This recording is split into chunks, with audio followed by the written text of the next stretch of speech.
what's up with this thing. Hopefully it's working. Y'all tell me if it works, because I can't really see it on my end. Well, I can, but I gotta mute it or something. Says live on YouTube from Zoom. I don't see it on the list. What's up? What's up? What's up, my people? We go down. We got a great, powerful show today. Amazing, magnificent show today. Y'all come on in here and get this knowledge. Y'all come on in here and get this knowledge. Yeah, to the people that's in the other group. To the people that's in the other group, it's another. Oh, okay. No, this ain't it. No, Trav, that's the wrong video. I think that's the wrong video feed. So the people in the other group, y'all come on to this other video stream, which I gotta find myself. But man, I just want to say thank you, Martin Kinney, for coming on and letting us interview you. Pick your brain, and just so much appreciation for that, and just allowing us the time just to be students, as you are a master student also, but just to learn from somebody else. And hopefully we can do the same for you too.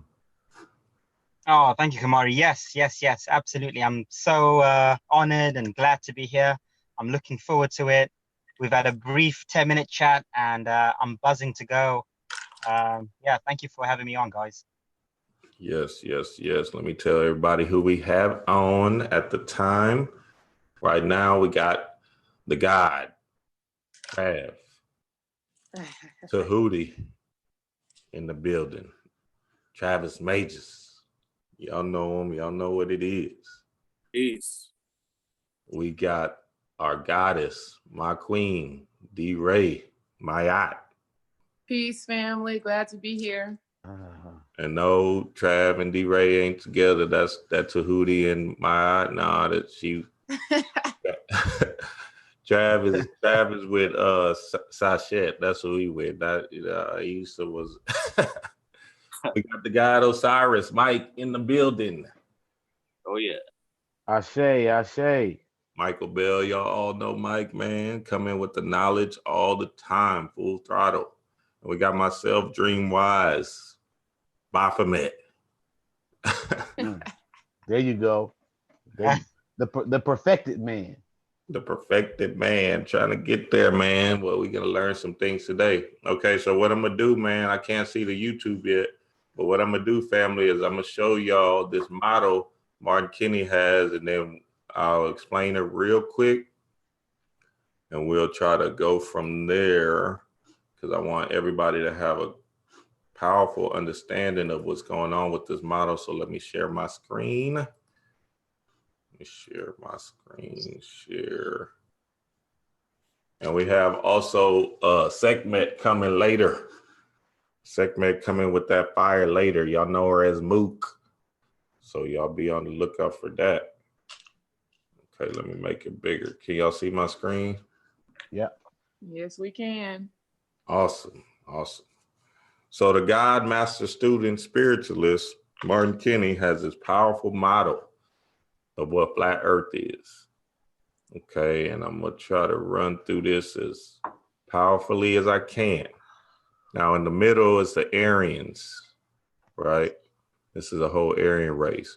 Right here is us, the Atlanteans. And this map actually looks bigger than what and help me if I'm chopping up your stuff, Martin. Right here is the Lemurians, right? And then out is the Anunnaki. Anunnaki, but what was the other name? Hyperboreans. Yeah, I like that other name. Now right here is also where the ages tie in. Okay, we got the different ages of consciousness that we're gonna dive into. And I know a lot of my family and a lot of our community seen the videos because we've been pushing it, and they know a lot of your work. So, I mean, well, 3 weeks ago, I found your video on the goddess, what's her name? Her name, right, Taryn, Lucid Living. Oh yeah. Y'all go check her out, man. And she did a powerful interview with you, and it was a magical time y'all had. I watched the whole 3 hours. And at first I was like, man, I'm about to turn this off. I can't. Flat Earth, I'm not even, you know what I'm saying? That's beneath me. I don't care where we are. I don't care if it's round or flat. I just want to get off of it, like Panic say. You know what I mean? But something kept pulling me to watching and watching. And the concepts and the spiritual messages you was bringing into the model was tying into everything that I know and learned.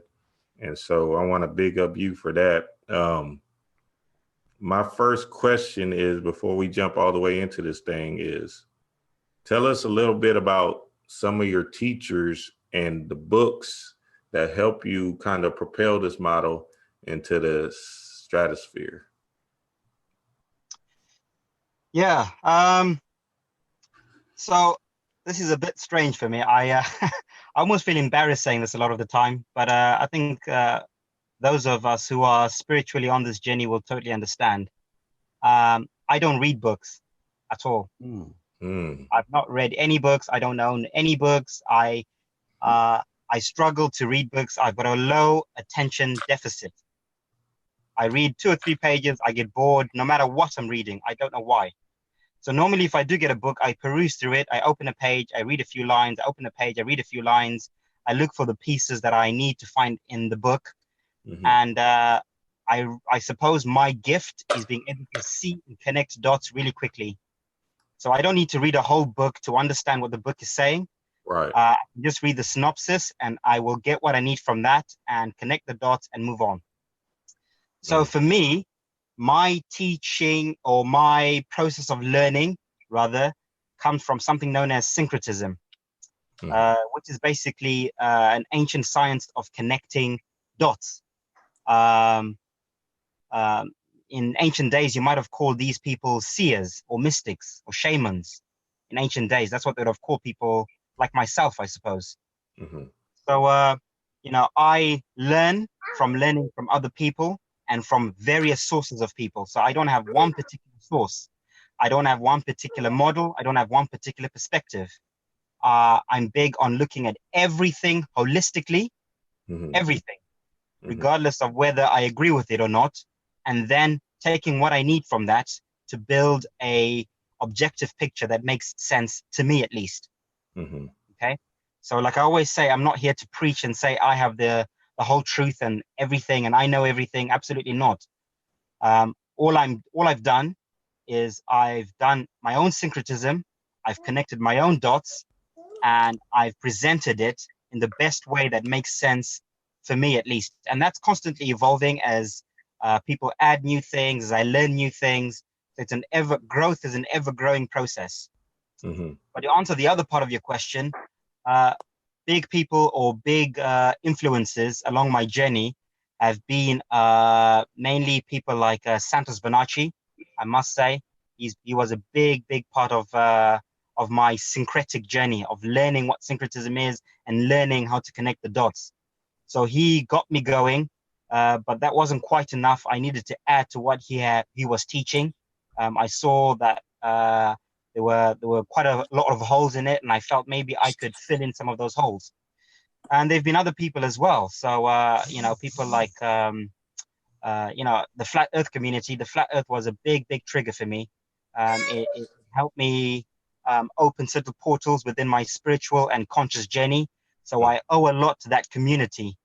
But again, like all truther communities, there are lots of holes. There's a lot of psyopses in there. There's a lot of things that are very wrong within that whole community. So I went in, I took what I needed to take out, and I've come out and carried on the journey.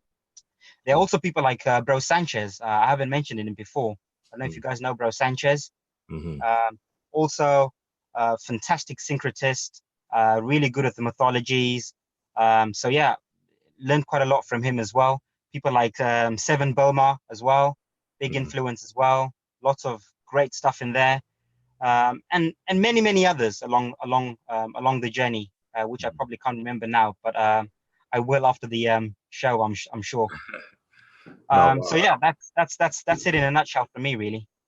right. No, wow, that's powerful. Yeah, that's powerful. And that's good, Martin, because at the end of the day, you don't want to confine yourself into a box. You know what I'm saying? You want to take from everybody. I know the majority of our community, the people that kind of listens to us, resonates with Bobby Hemmett and Brother Panic and stuff like that. Basically Hemmites and Panaites. But you know what I mean? We don't want to limit ourselves to just these two teachers or even Phil Valentine or, you know, any kind of, you know, kind of conformed idea just to stay in with one group of people. You know what I'm saying? So that's powerful that you said that. And that's a powerful model for you to do that just basically by channeling and, you know, putting these pieces together as you listen to all these other teachers and spiritualists. So yeah, that's big up to you. What was my next question? So getting into this share about, you know, this whole flat earth thing, negative, neutrals, and positives, right? Yeah. These three aspects or these three, how you say, bi-races, you want to say, or what you call them, like races or bi-race? Yeah, energetic races. Right. Can you elaborate on that concept of how you are a negative, how you're a neutral, and a positive? Yeah. So before I address that, I just want to go back to what you just said earlier on. A big part of this process that we're in of discovering, of learning, is obviously to grow, right? To ascend, what we're calling ascending. You've got to grow. And you cannot grow if you plant yourself into one box. You cannot grow. You've always got to outgrow your teacher. If you don't outgrow your teachers, you are not growing. Mm-hmm. You're limited. Your teachers are suppressing you. So, you know, I always say to people, please take what I'm presenting and don't take it as gospel.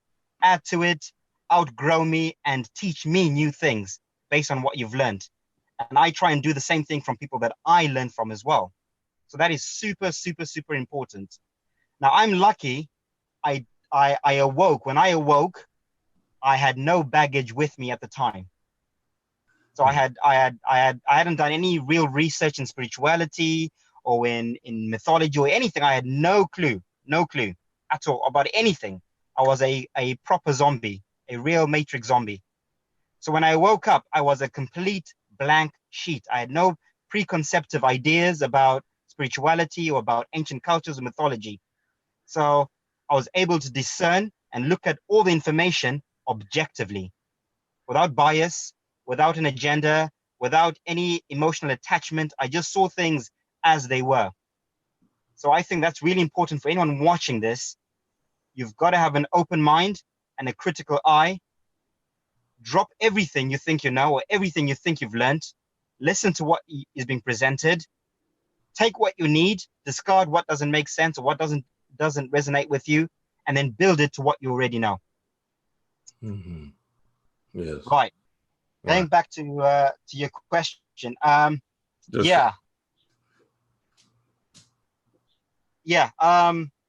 Races. So, you know, we're given this preconceived idea of what races are or what this human race is or what is going on Earth in terms of different beings and different forces. And when I came across this, it's a question I've always had. You know, why are we all different? Why are they different colored people, different cultures? You know, we're all so different. What's this whole human race thing? What is this race thing? Mm-hmm. Cut a long story short, once I dug through all the shit and all the crap through it, I realized that everything on the surface is all a distraction, right?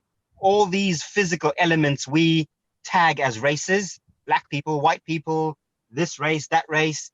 These are all just illusions, complete illusions, Mhm. right? Right. The only true races that exist in the universe are three distinctive races. I'm sure most of your viewers will be aware that everything is energy. We are spiritual beings having a physical existence, not the other way around. We're not physical beings having a spiritual existence. Mhm. We are spiritual beings, spirit first. Spirit comes first. And our spirits are inside this physical body that we call our bodies or the earth or this world, right? So spirit out trumps everything. So if spirit out trumps everything, what are these spiritual races? There must be spiritual races. So I think these spiritual races are what we might term as polarity or energy. Everything's energy. So there is always positive energy, there is always negative energy, and there's always a neutral energy. No matter what perspective you look at it from, whether it's scientific or whether it's from a spiritual perspective, that's an objective truth, right? Mm-hmm. So within the human conscious race, if you like, or within the human spiritual race, those are the three main races in the entire universe or in all existence. Positives, neutrals, and negatives. Okay? Right. So yeah, so that's I think someone once termed it as agreeable forces and disagreeable forces. You might know a bit more about, might have been Bobby Hermit, maybe. Okay. Yeah, agreeable and disagreeable forces. I think it's a very similar concept. And that's what I would term as the real human race. Those three are the real races that exist. Okay. Awesome. So is there any way we can objectify or objectively see if you're a positive or if you're a negative or if you're neutral? Like, is there any compass? Like, there's no moral compass to this thing, right? It's just in a vacuum. You just know, or you don't know, or you're cruel, kind of. Well, yeah, that's it. Know thyself, right? Know thyself. That's the number one rule. So, I can't objectively point and say you are 100% a negative, or you are 100% a positive, or you are 100% a neutral. Do what they will. So you will determine your own polarity by your own moral compass. Each one of us have our own moral compasses, and that moral compass, if you're honest with yourself, will tell you where you are on that scale, if you're honest with yourself. Now, this moral compass that we talk about is extremely, extremely vast. When we talk about morality, there's no such thing as right or wrong. Right. It is a very subjective topic. Right or wrong does not exist. My right, my good could be someone else's evil. Okay? So there is only your right and only your wrong. However, there is a universal principle or universal moral code, if you like, that we can all agree on, that is embedded within our electromagnetic field, all of us. For instance, killing another human being, right? That is an objective truth that we can all agree on. That is a negative thing to do, 100%. No matter which way you look at it. Okay? So there are certain things that we can draw lines to and say, this is a line we cannot or should not cross. In the same bracket, that objective truth or those objective truths are also determined by things called ages, right? What age are we in? What conscious state are we in collectively and individually? For instance, there are ages where killing an animal is absolutely fine, right? There's a time and a place for everything. There's a time where, I would have happily killed a dog or a cow and eaten it if I wanted to or needed to, and not have thought anything about it. And perhaps morally, on a cosmic level, that would have been okay, because that is the state of consciousness we're all in collectively. However, as things change, it's now becoming collectively, morally wrong to do such things collectively, slowly. So for instance, killing a dog and eating it is 100% not accepted by majority of people. You cannot do that. Killing a cow is also like a growing thing as well. Many people are now awakening to that. We shouldn't be doing that either. Mm-hmm. Right?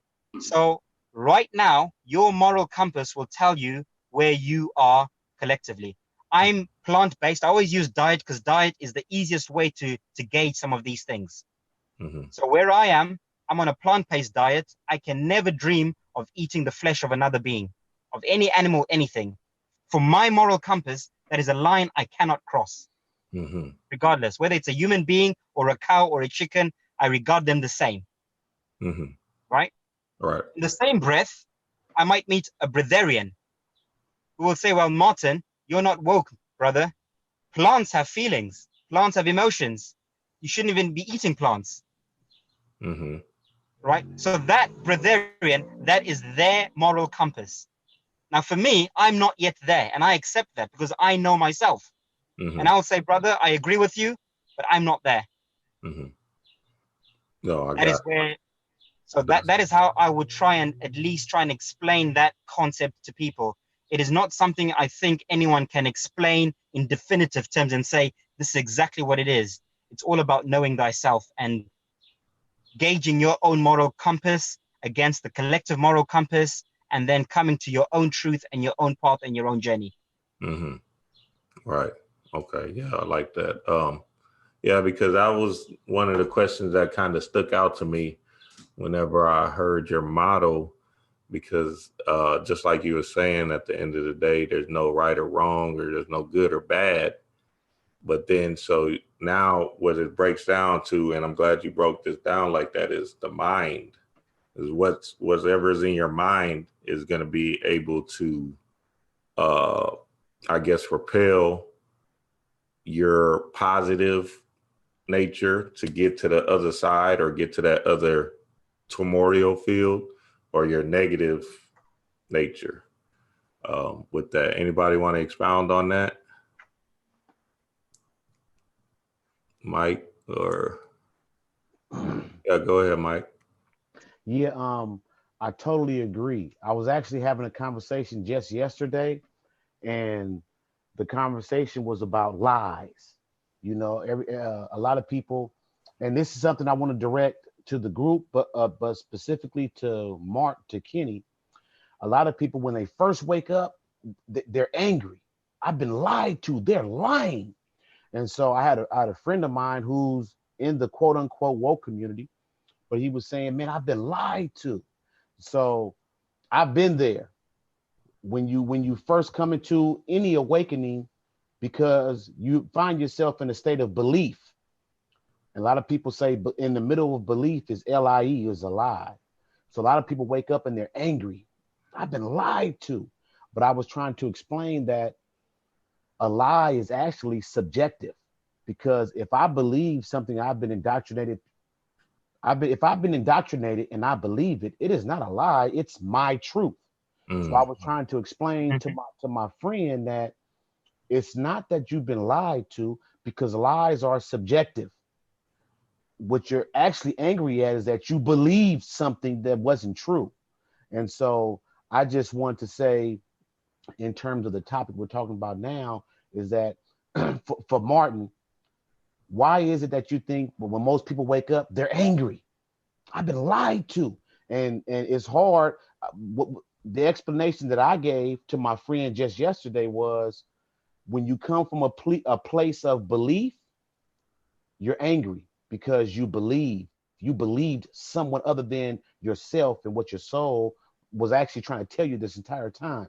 But when you know, even if what you know isn't the whole picture, when you know, you're more calm about it.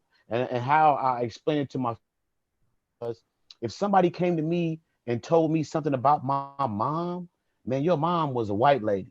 I know who my mom was. I wouldn't get angry. I would just look like, man, what is this cat talking about? You know, I wouldn't get angry. I would operate from a place of knowing. And so a lot of where we come from, most people are still in the stage or the age of belief. But when you come into a knowing, you actually get a lot more calm, and you respond better. But I wanted to hear Kenny's explanation of that initially waking up and you say, I've been lied to, and you get angry and you're online and your fingers are going crazy. I've been lied to. This is a lie. But I actually believe that those who are at a higher stage that actually know, they allow their acolytes, if you want, for a lack of a better word, they allow them to preach what they believe, while those above them, they're knowers, and it's okay. So the person that brings you this information, sometimes they believe, but they don't know. But for me, I just think that's relevant in terms of consciousness and stages and ages of consciousness, is the difference between believing and knowing. But I would love to hear Kenny's take on that. Wow, Mike, that is powerful and beautiful. Yes, yes, I completely agree with everything you've said, word for word. Fantastic. You're absolutely right. I think the way I explain it, very similar, but from a different angle as well. We abuse that word awake. Most people are not awake. There's a difference between being awake and being aware. Yes. Right? Yeah. So people who think they're awake and they're angry, you're angry because you're aware, but you're not yet awake because you don't understand what is happening. So that anger comes from a lack of knowledge, lack of understanding. You've now awoken, yeah, and you've become aware of what's happening, but you're not awake to understand what's happening, right? So a lot of people are awake but aware without understanding, and that is where the anger comes from. And I say that from firsthand experience. When I began to become aware or awaken, I was angry, but I was mainly angry because I was looking for someone else to blame. Who is to blame for this? Right? Responsibility elsewhere. It's got to be someone else's fault. Someone has lied to me. Someone has done this to me. Now, there are many reasons as to why that's happened. I think it's happening deliberately to continue to, it's another trap door for those who are awakening that has been put in there into the matrix to catch a certain collective of people from truly becoming self-aware. Another way I explain it is there are 4 different states of consciousness. There is the unconscious, and then you become conscious, and then there's the subconscious, and then there's the superconscious. So the unconscious are those who have no idea what's going on. They're just going about their lives and they don't question anything. They're completely unconscious. They're asleep, what we call asleep in layman's terms.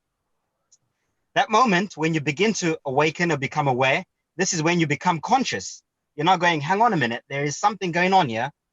I don't understand it, but I'm starting to feel and see something's not right. And that's when that journey of becoming awake begins.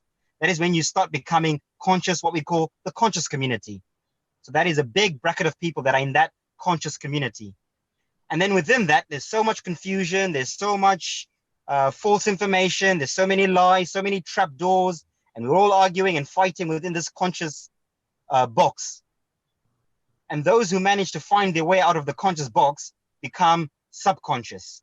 You step out of that and go, whoa, right, okay, I'm now starting to see the bigger picture here. All this time, I've been defending Africa and black people, I'm now realizing it's not about that. It's something above that. This war is a spiritual war. It's got nothing to do with what's happening on the physical plane. You're now playing within the subconscious realms. You're now within the spiritual realms of consciousness. You're now becoming a subconscious being. You are now shedding the physical, the material. I'm no longer this physical body or these physical constraints or these boxes I was given. I was told I was this culture, I was this race, I was this person. I'm no longer Martin Kenny. I'm no longer an African. I'm no longer a black man or a man. I'm no longer any of those. I'm a spiritual being. So as such, I'm now going to look at things from a spiritual perspective always. You're now becoming a subconscious being. Above that, you now become a superconscious being, right? And superconscious just means you are now looking at things completely holistically, not just spiritually in this realm, but spiritually within the cosmos. You're now saying, okay, of course, I'm a spiritual being, but there is a physical aspect to this reality as well. So I must take that into account. And how does that physical aspect of me relate to my journey here on earth personally, but also collectively? What is happening to all of us? What is happening to me holistically? The big, big picture. This is when you're becoming super conscious, when you're looking at the bigger picture. You almost become God. You see everything from a God perspective. Yes. As God. Yes. Yes. There's no hate. There's no emotion. You're not being drawn in any direction. You're just seeing things as they are. You don't feel any emotion with anything. So now when I see things that even a lot of people call evil, those things I'm not yet there super consciously. I try not to let those things drag me emotionally. Mm-hmm. Regardless of how painful they seem on the surface, right? This week, we saw all the stuff coming about this pedophile stuff, Epstein, Lolita Express, and all this. And you see that, and your instinct is to feel shock, horror, anger, confusion, all these things. You're super angry, right? And you're super angry if you're seeing that from a conscious perspective, or a conscious perspective, or even a subconscious perspective. Mm-hmm. When you become super conscious, you see it purely for what it is. And that's not to say you're endorsing it or you're agreeing with it. Neither do you disagree with it. You just see it for what it is and you say, right, what is the lesson in this? Where is this going holistically? Mm-hmm. Yeah, powerful, powerful. And me and my queen was just talking about that this morning. Before we even got on the camera, we was just talking about just being one and being God within oneself. Babe, did you want to elaborate on that point? Yeah, sure. So earlier today, Martin, funny enough, I did exactly what you were talking about as far as just opening up a book and reading a page and getting whatever you get from it. And I opened up a book. The book is called Emotional Wellness. And the first quote or the first sentence that was there was, to be one is to be blissful, to be many is to be held, right? And a lot of times within the spiritual community, we think being in this humanly body, this earthly plane, is a form of hell. So I want to know, what is your take based off of your theory? Because from what I listened to was you believe that there's an aspect of us in each of the layers, in the Atlantean, in the Aryan, in the Lemurian. So that means we're fragmented, right? That means we're not that one, we're not that wholeness. What is your take on that? Is it to be in hell, to be broken up into all of those pieces? And what is also your take on going back to Eden or going back to Mount Meru, going back to this center point and becoming whole again? Do you believe that it's hell to be fragmented and broken up into all of these pieces? Oh, yes. Beautiful. Yes, yes, yes, yes. That is what hell is. Hell is separation. So going back to that concept of us being fragmented into the different realms, there is an aspect of us in every reality. So there is an evil fragment of me somewhere in the universe, extremely evil. There is a pedophile of me fragment out there somewhere in the universe. There is a controller out there of me who is part of the elite in another universe, in one of these realms, right? So there is a fragment of me in every single realm. And this is necessary obviously, for the experience to be whole, right? The experience of what we're going through cannot be whole if we're not experiencing different versions of ourselves simultaneously, individually, collectively, etc., etc. So hell, again, is that separation from yourself. And yourself is everybody else, not just your fragment of you in other realms, but everyone else around you. Why? Because we've all been versions of evil and versions of good over many incarnations. Right? So in past incarnations, I've been a very, very evil soul. I've had to have been in order for me to reach to where I am now. I had to experience being evil to its deepest, darkest core. I might have even been I've definitely been a cannibal in one lifetime. I've eaten other human beings. I'm talking about this from a super conscious perspective. Right. So a lot of people who are conscious a lot of people who are subconscious listening to this are going to get triggered by what I'm saying. Right. And they're going to say it's demonic, it's evil. But judgment, because they're separated from the whole. They do not understand this layer of what we're talking about. So I'm going to put a disclaimer there. Wow. So becoming super conscious is coming to terms and coming to grips with that reality and saying, I see other evil people and I see myself in them. Right? I see the evil of Epstein in me. Right. Not in this lifetime, possibly in past lifetimes. So whatever they've done, whoever they are, they need to be doing that right now as part of their journey, but also as part of my journey, because I'm learning a shadow self of myself by observing them and what I'm feeling and what I'm gaining. So they are there to help me as well. Yeah. Right. Right. Wow. So I see all of it as a gift. I don't see it as a bad thing. It's all meant for us. It's all there for us. These are all what we call 9/11s. Everything's a 9/11 for you personally. How you respond to that 9/11 is up to you. When people saw that building falling, that 9/11 event that happened, the whole world witnessed that. Some people became super negative and were like, yes, those Arabs, they fell even deeper into the trap. That 9/11 triggered a negative response in them. Some people saw that and went, something's not right here. Something's not right. And they woke. It woke them up. They moved away from that paradigm and began walking a different journey. So all these things that are happening in the world today, Trump, Epstein, all these things, they're all our individual 9/11s for us to personally either answer the call and find our polarity or continue to sleep. So be mindful of what energies you're harvesting and how you are, processing whatever you're feeling, whatever energies are going through you. Be very, very, very mindful, because they will determine what polarity you become, what race of being you become. Do you become a negative, a neutral, or a positive? Right. So within each lifetime, we switch and change between being a positive, a neutral, a negative. And so if we're that lower vibrational being that is going out murdering, being a cannibal, then we're on the negative side of that spectrum in that lifetime. Absolutely. Yes. And then let me ask you another question really quickly. So how do we use the understanding of your theory to actually heal ourselves in this present lifetime? Yes. Is it just great question, the understanding of, disidentifying from a fixed mindset? Is that just the start? Do we start healing just from breaking the mind control of what we think Earth is? Or does having the understanding that we are, multi-dimensional beings have another layer to us healing the life we're in right now? Oh, yeah.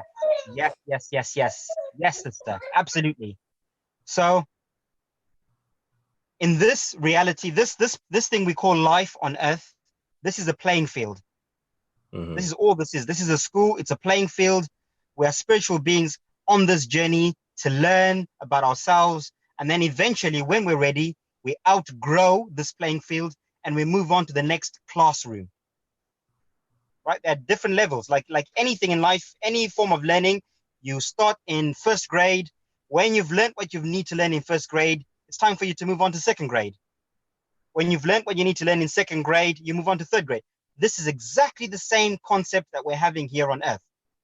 Now, within this age that we're in right now, there are many distractions or attachments, what we call programs, that are hindering our spiritual souls from ascending, from becoming super conscious soul beings, and then moving to the next classroom or the next stage.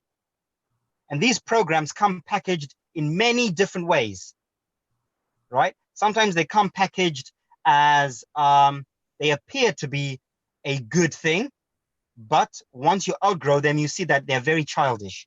For instance, a big one within our community, unfortunately the Black community, is holding on to race. They did this to us. I'm a Black person. I'm in pain. And, we need reparations. We need this. We need that. We need to reverse this. Us Black people. That is a heavy program on the Black avatar. of Yeah. spirits. Yes. Massive program. So that program has been inserted there to keep beings in that avatar tethered to this dimension and this space and this time. Mhm. And the powers that be, if you like, or think they are, the super negatives who are controlling this paradigm, they fuel that. They love it. Trust me.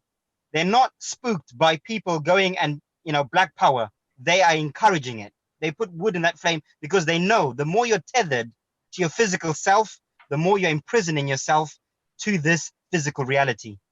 So you will just keep coming back to fight for your pigment, Right. not knowing that you're a spiritual being, you're beyond that. Mhm. So this model that I presented, for me, what I would say is, hopefully it opens that door to say, look, there is something much bigger than this. Forget this, the race wars here on Earth. There are races beyond this realm, even in physical form. Right. And if you're willing to ascend that, there are even races beyond that. That is the spiritual race. Mhm. Right. Exactly. Right. But Okay, meant hold to on. open these portals of thought and say, right, okay, I need to move away from fighting for black people or fighting for poor people or fighting for this or fighting for anything. What I need to do is I need to start seeing things from a very high perspective and speaking like a god. And a god does not have a race or a gender or a religion or any of those things. Those are attachments. Those are programs, unprogrammed from all that crap. Yeah. So when I speak as a spirit. I don't speak as a man. I don't speak as a black person. I don't speak as an African. I don't speak as any of those things. I don't identify with any of that. Those are just programs I'm using in this lifetime, to get through to the next stage. Right. Right. Wow. Hold on. And our whole community, basically, our whole community in a pocket, in a nutshell, we don't think that way about race or agenda and stuff. So you don't have a problem with that over here.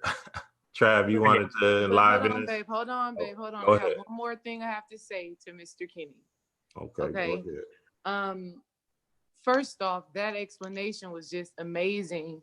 And it just kind of reiterated what we all need to be knowing and staying aware of is releasing these emotions, because it's the emotions that keep us locked down to this earth. It's the emotions, the judgment that we take on in our experiences instead of just being kind of indifferent. That's the issue. That's the main thing. Because people are always talking about, I'm trying to get out of the circle of time, but you can't get out of the circle of time if you're still attached to human experiences emotionally. So that's so important. But you use the word tethered. You use the word tethered, meaning connecting, right? And so I want to ask you, in your opinion, what is a technique? And if you could just make it quick, what is a technique that we can use to make contact with, let's say, the positive aspect of ourselves that is in another layer? Like if I want to, and it's probably a question that we know the answer to, because I remember you just saying, like a higher vibrational being of ourselves is our higher spirit, our spirit guide, our guardian angel. So of course we're already making contact with our guardian angels through the guidance that we receive. But in your opinion, what's one way that we can use to tap into that energy and, get to know ourselves at a better level so that on this earth, we are manifesting, we're creating, and we're just being our best selves? You answered the question already, but I'm just going to add a little bit to that and just say, very simple. Speak to yourself. Good. Yep. Right? Nice. Speak to yourself. And this is what all the gurus have been trying to teach, meditate or pray. When you're praying or meditating, you're speaking to yourself, technically. There's no one there listening to you. You're speaking to yourself. Yourself is also those beings in other layers as well. They are part of you. They are fractals of you. So for instance, when I channeled this cosmic egg stuff, at the time, I was going through a very deep meditative process. So I took time out and I would sit outside and sun gaze and sit out for hours just looking at the sun and do what I thought was thinking. I'm just going to think. And I wonder what this is. I wonder what that is. I wonder if maybe it's like this. I wonder if this. That process of thinking is me dialing and connecting with other parts of myself. And when I got an idea, I thought, oh, something's just popped into my head. Where has that popped from? Where's that come from? Wow. That's something. Where's that something come from? That something has come from another version of myself elsewhere. They've heard the call, and they've gone super consciously, right? I'm going to send you this vibration or this frequency of thought, right? Because you are tuning in to the frequency. So here's the answer. And then it comes to you as an idea, and you go, oh, a lot of us, we're taught to suppress these ideas, these thoughts, right? This is what education was put in place for. Suppress that. Yeah, you've got too much of an imagination. I was always told when I was young, you're a dreamer. Stop dreaming. Right? We're told to not be dreamers. No. You need to be dreaming, because dreaming is when you're connecting. So that's the only way. So what you've got to do is, the right question is, how do I be in tune with other versions of myself? Just be aware. When you get an idea, even when you're walking and an idea pops into your head, stop for a moment before you process that and say, thank you, whoever sent that other version of myself, wherever you are. Thank you for sending that. They've sent that to you for a reason. When you see these numbers, 111, everyone says, I'm seeing recurring numbers. That is another version of yourself somewhere, just trying to give you a message of some sort. Wow. So we all do it. We're all connected, even when we're unconscious. The thing is being aware of it. And this is when you become powerful, when you're now aware that actually I'm now in a spiritual space here, and I need to tune into this and be aware of it. Wow. That's beautiful. And I just want to say to everybody in the chat and everybody that's on here right now, is that we all have this special message that we are supposed to download or receive the channels from, and then share it outwardly to, again, like Martin Kinney has done with his theory, and expand, the consciousness of the people that we engage with. So thank you so much, Martin Kinney. That's amazing. I'm totally inspired to take action. Yeah, appreciate that, Martin Kinney. Appreciate the downloads for real. Trav, you had a question for Martin? I don't know if Trav's there. I got some, but I want everybody to get it in when they can. Let me go ahead and Trav, you there? I'm here. Yeah, you want to expound on anything we just talked about, or bring some light to this table? I think it's pretty full. I mean, the whole concept of syncretism, like what he mentioned, is it's different pieces of information from different sources that are pieces of a larger puzzle. I mean, when we talk about energy and the hierarchy of the positive, the neutrals, and the negatives, I mean, it's a lot of the same stuff that I talk about. We're just using different terms. So, I mean, different ages as far as it being, I guess you could say, acceptable, to eat meat or to kill animals, versus at different times it's not. It also deals with frequency. Sometimes the energy is in your favor to do certain things. Sometimes it's not. It's all about stilling yourself, right? Finding that inner peace. You don't have to just be quiet and meditate, like what Martin Kinney was just talking about. When you listen to that inner voice, it's like a radio frequency. You're tuning into the universal station, and you're automatically going to figure out what time it is, what's right to do, what's not right to do. I wouldn't use the phrase morality, right? I would just use cause and effect, right? Somebody mentioned in the comments, Martin, when you were talking about how it's 100% incorrect to kill somebody, right? Somebody mentioned, well, what if it's in self-defense, right? So my answer to that would be that it's all about your intent, okay? Clearly, if you kill somebody with negative intent, you're going to reap a negative consequence. But if it's the only option for your survival, your family's survival, if the intention is pure and good-hearted, then of course you're not going to be, punished for that universally. Everything is about intent. It's not the actual action that you do. It's the intent. So this is all about energy. And another thing that you said that was wonderful that I'm going to take away from this and use in my videos is that about the race thing, right? And the gender thing. Who cares what race? Who cares what sex? God isn't black or white, male or female, right? You got to start thinking at this thing from the perspective of a God if you want to live in the perspective of a God. So think on the terms of energy, not so much of physical actions. That's my powerful Powerful, Trav. Powerful, for real. Powerful, brother. Powerful. Absolutely. Yes. Yep, that's what it is. Yeah, and I wanted to elaborate on that point. I know we want to get to more questions. We don't want to stay on this negative and positive aspect of it. So I'm gonna let everybody chime in to these questions soon. But I wanted to go back to this model you have, Martin, and if you can kind of expound upon each level of existence. Like for the Aryans, are we androgynous etheric beings? And then, you know, I know you said we are physical on the Atlantean realm on where we're at, and then the Lemurian. And can you kind of expound on the kind of existence they're having or we're having in them different toroidal fields, as you call them? Yes. So before I go there, can I just address that last point? It's a burning issue that I think really needs to be touched on. Mm-hmm. So going back to what I was saying about killing someone and being in the right frequency and all of that, that concept also balloons into that concept of energy. So my answer would be, if someone came and they tried to murder myself and my family right now, the thought of me defending myself would not involve killing that person. In fact, I would allow it to be. I would say, if that's what you've come to do and that's what you need to do, be made well, do it. That is what needs to happen. I don't need to defend myself. Why?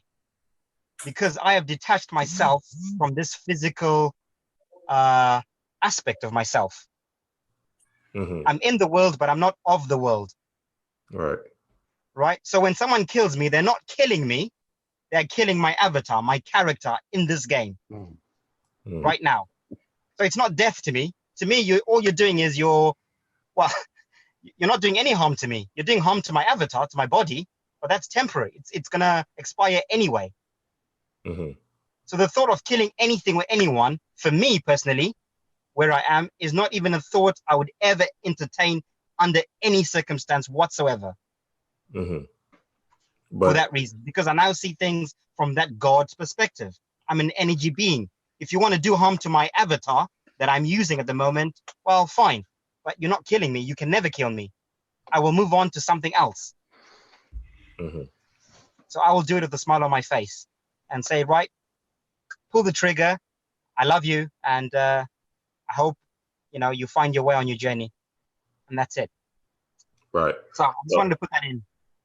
All right. I have a friend, he's conscious or whatever, and he's in the army and all of that. And, he actually gets a kick out of killing. So does that make him a negative kind of being, even though he's kind of conscious and a knowing with who he is as a being? I would say on a collective level, yes, that would make him a negative being within this paradigm at this moment, because collectively, killing another being, I think, is universally, like Travis said, energetically, it's just something that we can all agree on is not a good thing, killing another human being. So there are just some things that are written in stone at this point in time. Certain, it's like saying Epstein is a pedophile. But if a lot of people might say he's a nice man. I met him, he's a beautiful man, he gives to charity, helps people, but he is a pedophile. Does that make him a positive? Oh, no way. Well, that's real low. I'd rather kill somebody. So again, based on perspective, to me, there's no difference there. There's no difference between those two things. They're exactly the same. They're in the same realm of energy for me personally. So if you're asking me directly for me, I would say your friend who's killing people is doing a negative thing. Mm-hmm. So he's charging himself negatively at the moment. Cool. Yeah. I can dig it. Yeah, and we all got this kind of understanding, especially this unconscious collective, that what's wrong and right and all of that. So it does reach an issue to take when we look at it in that manner. So yeah, that's good. That's good, Martin. And there's no judgment. There's no judgment, by the way. I'm not saying he's negative from a judgmental point of view. I appreciate your friend who enjoys killing, because that is what he needs to be doing. Right. That is necessary right now for our collective experience. So I love him for what he's doing, because that is meant for him at this point in time. Right. Does that make sense? Yeah, that makes sense. Yeah. I don't necessarily agree or disagree with it. It just is what it is, and I accept it for what it is. Yeah. I think I see Mook in the chat room if you want to try to scoop her in. Okay. Tell her to just click the link and she'll plug in. She'll plug in real quick. Just tell her to click the link. Yeah, so getting back to the model, oh man, I forgot my question. What did I ask? I asked something about the Aryans. I think you were asking about the Aryans in the. Oh yeah, could you give us a kind of example of what kind of beings, if you know any, if you have a kind of slight hunch or a channel that's in each toroidal field? Yeah, so my understanding of it is I think these extraterrestrial beings are very much humanoid. I don't think they're aliens as we've been programmed to believe in the movies. They've really, tried to portray extraterrestrials as these inorganic, weird-looking, foreign beings. I think they are very, very similar to us, extremely similar to us. If we met them, we would recognize them as human beings, would say, this is a human being, but a different type of human being. Again, I'm going to go back to the movie Avatar, right? If you look at those blue beings in the movie Avatar, if you met one of those that looked like that, you'd say, you're not really human, but you are human. I think they're very similar looking to that. But I also think, of course, there are different shapes to us. There are different pigments associated with each realm, if you like. And when I say that, when people hear the word Aryan, they always assume white people. They must all be white. They must all look like white people, have white pigment. For me, I don't think that is the case. Okay. Yeah, we know that. We already know. The whole community knows that part. Yeah. Yeah.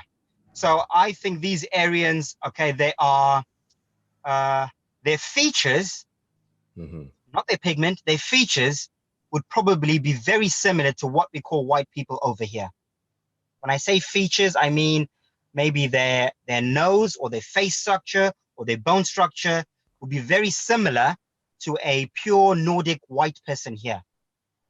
However, I think just like in this realm, as within, so without, they will have different pigmented Aryans. They will have black Aryans, they will have Indian Aryans, they will have Chinese Aryans, they will have white-looking Aryans. Exactly the same like we have in this realm. So but they're more androgynous, to say, like I'm trying to get to that aspect of androgynous beings. Right, so right. They're more of an androgynous being, which is more tying us to our higher self, which is tying to that left and right brain connection. Absolutely. So I don't think that personally what I've channeled is there are two places in question here. There's a place called Eden, the Ether Den, the Den of Ether. Den is a home. And then there is the Garden of Eden. Those are two separate places. Now, the Garden of Eden is a realm of physical duality. There are physical beings that live there, and they're having a somewhat dualistic reality. Not as dualistic as us or the realms that go outer, but they do have their own dualistic nature. Now, the closer you get, obviously, to the center, to the Ether Den, the more you shed the physical aspect of you, because you're now getting into that central, that black hole, that central point axis. You're now becoming more and more God, your Polarian self. Right. You shed the physical. So of course, shedding the physical means you shed pigment, you shed sex, you shed anything tethered to physical reality, and you become more etherical because you're entering the ether den, more spiritual. Mm-hmm. So Right. in the Garden of Eden, I think, if you look at the ancient maps, they always show these four, or scriptures as well, they say that these four islands or these four continents in the Garden of Eden, divided by these four rivers, right? Mm-hmm. I think these four continents are almost like different schools or different levels within the Garden of Eden. So possibly the first one is a little bit more dense than maybe the second one. Mm-hmm. And then as you spiral closer and closer from one continent to another, you become less and less dense or less and less physical and more etherical as you spiral closer to that central point. Right. Okay. So I think maybe the first island, the Vedics called it the island of Jambudvipa, where human beings from this realm have to first pass through. On that island, probably there still is a little bit of sex there. So if me and you today ascended onto that continent, we would still have a little bit of this dualistic nature we have now. There would still be an element of sex. If we then moved on to the next one, which is Uttarakuru, perhaps then you start to shed that. You now become more of a Baphomet. You're now transcending those things. Mm-hmm. And then once you move to the next one, maybe Ketumala, you shed a little bit more of that. And then when you get to the last one, eventually, you're now completely androgynous. You're now becoming completely a spiritual being, an angel, a Das avatar, an Olympian, whatever you want to call it. Right. Nice. Love it. So the beings that live on Mount Meru, on Mount Zion, on the Holy Mountain, in that realm, in that 0 point axis at the center, the core center, right, those beings are not physical beings at all. right. They are spiritual beings. Right. They are angels. They don't have a physical structure to them. They don't have a sex. They don't have any of that. They are completely void of that dualistic nature. They've dropped the animal nature of what we are. Right. And that brings me to Rudolf Steiner's book, Atlantis and Lemuria, when he was basically saying Lemurians were etheric beings, coming down on this earth realm. So when you say the Lemurian race actually started in the center and then expanded out, you know what I mean? It kind of started making sense to me when I heard that in your last video. I was like, oh, okay, wow. And then even with the Atlanteans, so they were etheric beings when they were in the center, but now as they expand out more and more, they kind of go to, especially at the end, I don't know how they're moving. They probably go to like a tree stump or something. Because if we're physical right here, then how physical can these beings actually be? You know what I'm saying? When we're kind of like slowed down vibrationally. Yeah, so I think what happens is the further out you come, the more you detach from spirit. And this is what the physical, this is the detachment of detaching from spirit. So we're seeing it already being done now with them trying to introduce robots, AI, artificial intelligence, and put human consciousness into robots. Right? This is what they're doing. So they're almost preparing those who are moving outward spiritually to get used to that idea of you becoming, because once your spiritual self is in a machine, you are completely detached from spirit because you're now inorganic. There's no way you can connect with spirit if your consciousness or your spirit is inside a machine. You're locked. That's it. So I think a lot of these beings, the further out you come out, the denser they become. And I mean dense in the fact that they still have a spirit, because everything must have spirit. All beings must have spirit, but the bodies with which they are embodied in is more and more artificial, more and more inorganic. Nice. I can dig it. Mike, you had a question? Yeah, it's a multi-part question. The first part, you brought up Rudolf Steiner, which is something I wanted to speak on. Something Kenny said previous to us going online. He said that he doesn't read a lot. You know, he gets it through channels, and I could honestly say that I saw that from going through your previous videos and your lectures. I can see that because I'm a reader. I read, I study, I research, and then I meditate on it. And what a lot of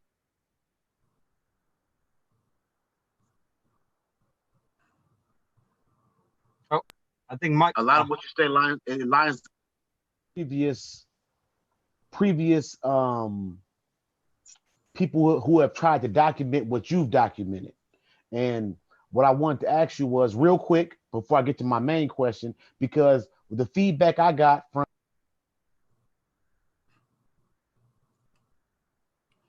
Mike, something's wrong with your volume. Okay. Can y'all hear Mike? No. a lot of people believe the way you can digest this flat earth theory, you have to be a physicist, you have to be some sort of mathematician, you have to be an astrologist or an astronomer. So I appreciate that answer. Are you a Mason? Am I a Mason? Yes. No, I'm not a Mason, but I'm a Freemason. Okay. Thank you for that clarity. A lot of people won't understand the difference between the two, but I do. And I want to ask that question because a lot of people who are angry, they feel as though this information is being controlled by Illuminati, Freemasonry, XYZ. Now, I understand the difference between Freemason and a Mason. And the difference is in terms of architecture, building, and this grand scheme of things in terms of as above, below. So I just want to ask those questions because a lot of people, we spoke about it previously, a lot of people see evil everywhere. And you clarified it by saying that there's awareness and then there's consciousness, subconscious, superconscious. I just want to ask those questions just to get it out there because a lot of people need to come to the understanding that there are indeed levels to this understanding. But my previous question was, I just want anybody listening, anybody that chimes in, you don't have to be an engineer or architect. You don't have to be a part of any evil Kabbalist structure. You know, there are those who know, there are those who believe. But what I wanted to ask you was, in terms of your flat earth model, do you think that in terms of time, and you apply time to the flat earth model, because in meditation and through my observations, like you said in one of your videos, that every one of those layers, they have their own sun and moon.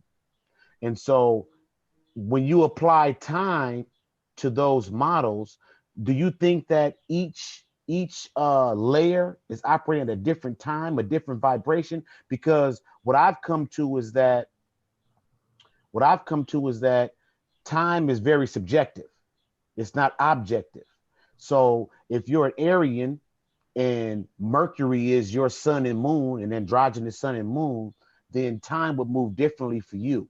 So if I was a Hyperborean, if I was a Lemurian, and I'm referring to this because a lot of people who are readers, they've read Rudolf Steiner's Cosmic Memory and things like that, and they hear about these different races, but they don't think of them in terms of your model.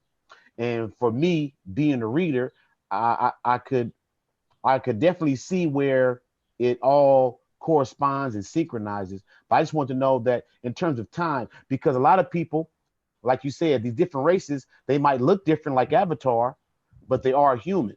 So if time is subjective and it's moving differently, because a lot of people believe that the gray aliens that are coming back and doing experiments, it's possible that these aliens are actually from one of these different realms, or however you want to term it. But to us, they're extraterrestrial, they're alien. But me personally, how I see it is that they just exist in a different time. And time being subjective, they might look alien to us, because previous to the Industrial Revolution, we didn't call it aliens. We called them angels. They came, so just our current understanding is that, oh, they're aliens. But if you go back 400 years, someone would say, an angel spoke to me. And so I think that time plays a real relevant key in terms of the model that you presented. So I would appreciate if you just spoke on the different vibrations, because whatever level you vibrate on, that would obviously determine the age you're in. So if you're in the Iron Age, you will be at a very low vibration. If you were at a higher age, and that's your vibration, it would appear totally alien to someone in the Iron Age. But I just would appreciate if you could expound on that. Yes, absolutely. Thank you for that, Mike. Yeah, I wholly agree again with your analysis of that. I think these different realms on the plane are different dimensions for sure, and time is governed by our lunar and solar activity, by what's up in the sky. That's what governs time. All time is governed by that, by the sun, the moon, and the stars. So, again, to cut a long story short, I don't want to get too deep into it because it's really long. So I'm going to try and snip it up as short as I can. Mm-hmm. Each of the 4 realms that exist now, as I know them, are all in their own different space and time. Mm-hmm. And I mean that, and I'm saying different space and time, I mean time even the way we see it, or the way we count time from our perspective. For instance, I think if you went to the center, in fact, there are many accounts of this. Many of you might know of Olaf Janssen, who claimed in the 1800s to have gone to this place at the center with his dad, sailed in there. Mm-hmm. Yeah. And they explained how they thought they were there for, I think, a couple of weeks. But when they came back, it turned out they had been there for 2 years. Mm. Yeah. So Admiral Byrd, similar thing. When he flew in the early 1900s, same thing. He thought he was in for a couple of hours. It turns out he had been in for a few days. So yes, definitely, time is completely subjective to where you are, but also objective to where the universe is. Mm-hmm. So I think right now, if you go back to that calendar, my cosmic calendar, the way I explain it is time spirals from that 0 point axis, the central point. That is where there is zero time, right? Where Mount Meru is, where Mount Olympus is, Mount Zion, there is no time there because there is no sun and moon there. It is just a timeless place. In fact, all the ancient scriptures describe this place as the timeless place. And then time begins to spiral from that central point coming outward. So the beings that are closest to the center obviously experience less time than the beings the further out you come out. Mm-hmm. Because again, if you're putting that in correlation with, if you're correlating space, time, and matter, those rings get bigger the further away you are from the center. So obviously time also does the same thing. It expands. Mm-hmm. So I think right now, the way I worked it out on that cosmic calendar, the beings at the center in the Aryan realm, they are 3,000 years ahead of us. Mm. Because time's moving faster for them. Yes, time's moving faster for them. The beings directly outside our realm, on the South Polar Rim, they are 3,000 years behind us. Mm. Yeah. And then, of course, the beings, the Hyperboreans on the furthest realm, they're 6,000 years behind us. Mm-hmm. But when I say 6,000 years behind, I don't mean they're 6,000 years as in primitive. Again, if you go back to the cosmic calendar, they are still in a golden age, but they're in the old golden age. Mm. So technically, they're actually quite ahead of us, even though they're behind. All right. They're technologically ahead of us, but consciously, they are behind. I totally understand. And that's why I want to ask that question, because your model actually defines that perfectly. And I just wanted you to explain it so others could understand, because when you look at, I want to transition to another quick question. Your model of the toroidal field. I realized on my own, and then from watching your videos, that a toroidal field actually resembles a black hole, Einstein-Rosen bridge. We know it today from movies, from watching like Endgame and Infinity Wars. We know it as quantum time travel, quantum tunneling, however you want to put it, but it all fits into the same model. And I find it amazing that a toroidal field, toroidal actually, linguistically, it lines up with tortoise. And we know from ancient mythology that the world was supported on the back of a turtle. So I hear turtle, I hear toroidal, I hear toroidus, I hear all those words. So I think that a part of these mythologies we get through movies, it's relaying your theory, your model. And so in terms of, I don't know how well versed you are in terms of black hole theory. I just want to say this real quick to tie it into Dre's comment about race and what you said. What most don't know is that a black hole is just the entrance. The black hole is the entrance is chaos.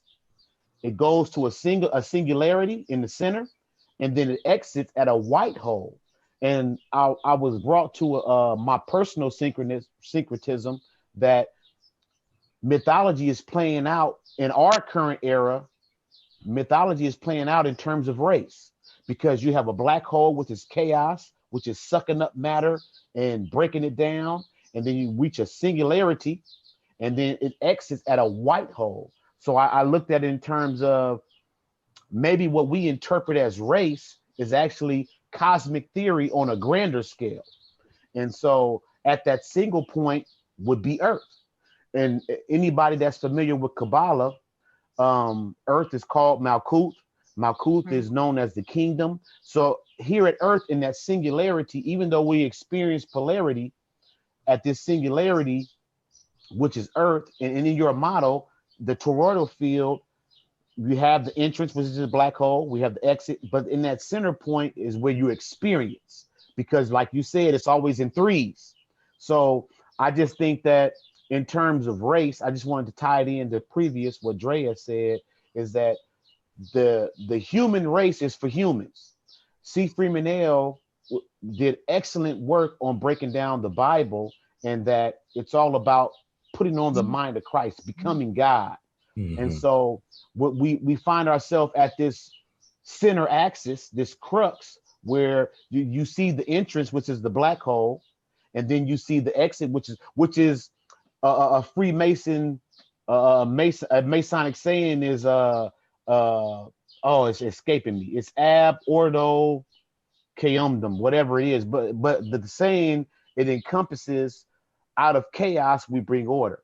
So personally, I view it as, at this singularity on Earth, we're actually living out mythology on a cosmic scale, because in our physical bodies, we are the microcosm. The universe is the macrocosm. So we live out these black hole theories in terms of chaos, singularity, and then order. So I just would appreciate anything you could bring on in terms of explaining that, in terms of where we are right now and how we can add this to not only the flat earth theory, but like Dre said, how to change our consciousness and how to view where we are right now as a singularity experiencing polarity. Wow, Mike, I had butterflies as you were speaking. I was in school there. Thank you so much for that. Yeah, you put that so eloquently well, and you were speaking definitely from a super conscious perspective there, no doubt about that. So thank you for that. Yeah, you're absolutely right. You explained it very scientifically. I'm gonna explain it in layman's terms, in very simple terms, and just say what you've explained is basically just tuning in. You're right. All we've got to do is just tune in to this frequency of change. So the black hole that you're talking about, the white hole, the in and the out. For me, the way I put it, center yourself. Find your center. ground yourself. And where is the center? The center is a spiritual place, but it's also a physical place, because we live in those two realities. We live in a spiritual reality. We also live in a physical reality.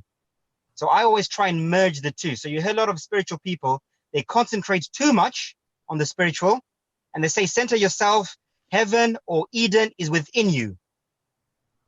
And I thought, well, that's a little bit airy-fairy for me. Within me where? Where within me? Explain that within me. Well, it's just within you. Well, right now, I live in a physical construct. I understand the metaphysical aspect of what you're saying, but there must be a physical element to it as well. As above, so below, as within, so without. So this is why, for me, this map is really, really important. Of this, this is why the flat Earth is important, but the full picture flat Earth, with all the rounds and all the, the whole thing is super important, because it is a spiritual, but also a physical map. Because now you know where that black hole is, you know where that 0 point axis is, you know where all the different realms are, all the different dimensions, all the different places, the different races. You now have a map you can take with you, even spiritually. And this is why it's so. If if my body expired now, and my consciousness or my spirit went into that space, that black hole space, within that black hole space, I'm able to navigate myself back into a physical reality of my choosing. I'm now in control of my destiny. I now have the spear of my destiny, as they say, because I've got a map. So I'm able to say, right, okay, consciously, I know what I need to do. I need to center myself. I need to go to the center. That's where I need to go. Vibrationally, there has to be wisdom with it. I'm wise enough to know right now that my consciousness is not ready to go to Mount Meru. I'm not there. So I'm not even looking at that. I'm not looking at going to the 0 point axis. I'm not ready to be an angel. Right. So that is honesty within myself. So for me, all I want to do is move to the next stage of the classroom. That's all I'm looking at. So there are other higher realms and other higher dimensions, even beyond that central point axis. When we start getting to the heavens, the star systems, Orion, those are other worlds as well, spiritual worlds. For me, I don't even look at those places, because they are way beyond me right now. Yes. I take each step as it comes. So I know my next step is to get to the next classroom, right? To get to grade 3 now, 3rd grade. I love that. Yeah. And that's how I keep my feet on the ground. So a lot of people have said to me, well, Martin, no, you need to get to, the center, the 0 point axis. If you're feeling that, then that's where you are. You take yourself there. I'm not ready to go there. I know I'll be ejected and I'll be removed from there very quickly, because I'm honest with myself. I'm not there yet. Right. I still want to enjoy physical reality. I still enjoy eating. I still enjoy physical things. I still enjoy physical contact. And that's my honesty. I still want to enjoy that, but I want a better heightened experience of it than what it is now. Thank you. Thank you. Yeah, I love that. Love that. That's beautiful. Yeah. And honest. I love that. Love that. Yeah, and that's powerful. Make sure y'all go subscribe to Martin Kinney's page, YouTube page, man. I want to say that in the middle of this thing. Martin Kinney, I hope we're not taking up a lot of your time, man, but we still have some more questions. We just getting to the teeth of this thing, right in the middle of this thing. So hope we're not, burning up your time, or if we can keep on going, man, let us know, because we still got some light and energy. So what I would say is, because I've got to do my vlog on my channel at 6 o'clock. Yeah, I've seen that. Yeah. So what I would say is, I am happy to do a part 2 and part 3, or how many ever parts you guys want to do. I'm open to that, and we can just take this as far as we want to. So I'm happy to do that even tomorrow or the day after, whenever anyone's free. Yeah. Cool. Okay. So we can still do another 15 minutes or so, or 10 minutes maybe. Okay. All right. Cool. Anybody got some questions? I know y'all got to ring y'all some questions. Go ahead, Travis.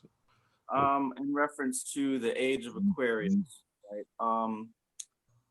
I believe that in this age, a lot of the information is meant to be poured out for everyone to have access to, that desires to have access to it.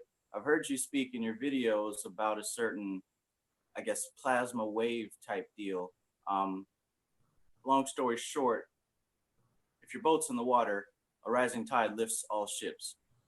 For those of us who are looking for a little bit of usable information as far as what we can hope to expect or aim for regarding this plasma ship, could you elaborate a little bit on that concept?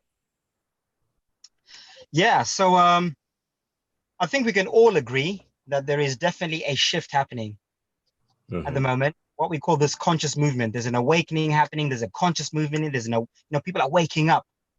So again, we live in a dualistic reality. There is always a physical aspect to everything and a metaphysical aspect to everything. So yes, there is a conscious awakening happening. That is the metaphysical or spiritual aspect to this awakening. However, there has to be, to coincide with that, a physical awakening as well, something to physically match that conscious awakening. Okay. Now, these events have happened many times over in the past. Those of you who've researched this will know that we've had resets in the past. There's mud floods now being talked about. We've had mud floods. We've had water floods in the past written in the Bible. All these different physical things that have happened. Now, I think right now, because we're going through this conscious shift, which is so obvious, it is quite obvious that there has to be a physical shift that is going to follow. And this can be corroborated with what's happening astronomically. So if you're an astrologer, many astrologers will tell you that the stars are aligning in ways that we haven't seen for thousands of years. There are things that are happening astrologically that we have not seen for thousands of years, that date back 2,000 years or 1,000 years or 300, whatever it is. So all these things are happening. We're also seeing it with the earth. We're seeing all these earthquakes. We're seeing fires. We're seeing all kinds of things happening, which again have been written in texts like the Bible and the Quran and these holy texts that in the last days, these things will happen. So we're seeing these things heightened and these things happening. So how I would explain it, and again, I got this through a channeling, I think we're going to have a solar event. In fact, mainstream science talks about this as well, that there's going to be mass solar ejection, or the sun is going to do something. There's going to be an event, a solar event, basically, that could wipe out the world. So they're putting it in a very negative, dark light, obviously, for specific agenda. Right. So on the flip side of that, it's not a dark thing. It's a very beautiful thing that's going to happen for those of us who are in tune. For those who are not in tune, it will be a dark event because you will not know what's going on. So everything is about perspective again. So I think what's going to happen is our solar system, the whole solar system within our universe, above the plane of the earth, in all the different realms, is going to align, what's called a galactic alignment. And this alignment will allow for the different toroidal fields to open up, essentially. And this opening up of toroidal fields will happen over a very short period of time. This is what people call the return of Nibiru, Planet X, the return of Christ, this event that we've all been waiting for in different circles. Again, syncretism will tell you that something is bound to happen because all these different scriptures and religions and cultures are all waiting for this thing. So this thing is this galactic alignment where the solar systems align, the electromagnetic torus fields open up. This allows for a rebalancing of energy, consciously, but also physically. This is also why Trump announced last year the need for a space force. We now need a space force. Why do we now need a space force? To be launched by 2020, right? So they know full well something is about to happen. So when this happens, again, I can't say it will be a definitive, this is exactly how it's going to happen for everyone, because I think many things are going to happen at the same time simultaneously, depending on where you are physically, but also depending on where you are consciously and spiritually. Yeah. So one event will be interpreted in 1,000 different ways, depending on different things. So I think the world governments, they're going to try and use this event to their advantage, because this event won't last forever. It's going to happen in a very short space of time. Like it's written in the Bible, when Christ returns, He will come and collect his elect, as it says, you know, and then Christ will, you know, go back to wherever he came from, and then you will have the new world order for another 1,000 years or whatever. So the story, there's a lot of truth in that story. So that event will happen, I think, over 3 or 4 days, probably during a solstice period, because that is when that's when the solar systems are most likely to align. So either during the June, the summer solstice, or the winter solstice in December. So I think a small one will happen in June, where the North Pole will open up, that Taurus field will open up, and then the big one that we'll all witness will happen in December. And I think those who are meant to be ascending in whatever way, maybe we can talk about that in another hangout. That will be the window of opportunity for those to move on physically to somewhere else, physically or consciously. Wow. I've tried to sum it up as best as I could, but obviously it's a lot more in depth than that. No, but again, like all events, it will be shrouded in mystery. It will be shrouded in false events and hoax events. I think there might be a fake alien invasion, a fake nuclear attack. Maybe they'll drop a bomb in Iran and say Iran has bombed America, or America has bombed Iran. We're about to go to war. So there'll be a lot of distraction at that time to try and hide the truth of what's happening cosmically. A lot of distraction, for sure. And you can see they're building up to this. You can see all the events. You know, the drums of war are beating. Global warming, they might say it's global warming. Oh, finally, global warming, look what it's done to the world. So that will perpetuate the whole globe thing. You know, aliens have attacked us, which won't be aliens as in extraterrestrials from other realms. These will be our own governments attacking its own people, like they always do, and then say it's an extraterrestrial force attacking us. Right. And this is the dialectic, what's it called? Problem, reaction, solution. You know, they create the problem, they give us the solution, and then we react according to that solution. And this is how they are planning to get the New World Order going after the event. Wow. Powerful, powerful stuff, Martin Kinney. Powerful, man. Y'all make sure y'all go subscribe to Martin Kinney on Flat Earth Universe. His link is in the comments. It will be in the descriptions. Anything else you want to say, Martin, before you get off of here? I mean, we got to do it again, man.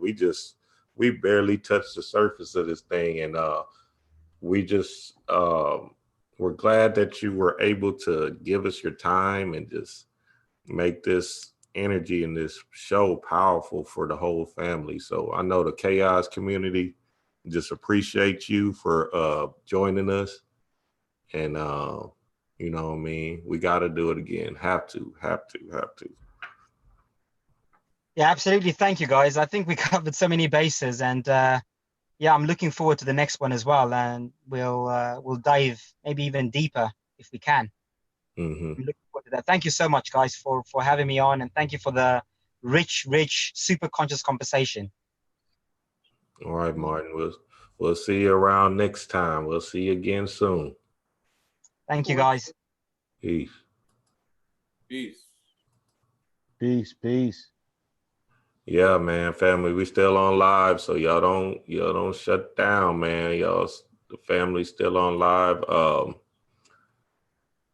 Yeah, powerful conversations, man. Everybody hit on some great points. You know, the God Martin, the master student Martin Kinney, man, he brings in a whole nother perspective and a whole nother avenue of light that I can appreciate in a physical model.